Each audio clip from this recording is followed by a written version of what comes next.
The arrival in Argentina of the first batch of 300,000 doses of the Sputnik vaccine from Moscow, a symbol of hope for the country's 45 million inhabitants, although health experts warn there are still difficult days ahead. The start of the vaccination programme does not mean the end of the pandemic. It's just the start of a road that will lead to 70% of the population being vaccinated. Today is important, but it's only the beginning.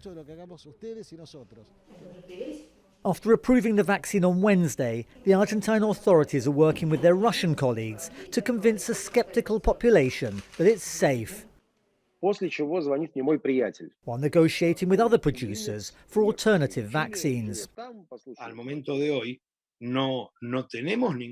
As of today, we've not had anything against the vaccines. It's all positive. Who will choose to refuse to be vaccinated?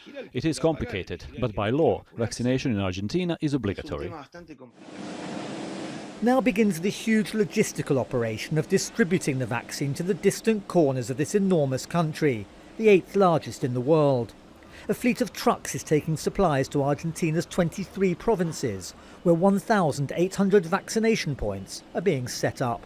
There's still a long road ahead, but in a country that's suffered more than 42,000 deaths and over 1.5 million infections, Argentina hopes that the arrival of this first shipment from Russia marks the beginning of the end of the COVID-19 pandemic.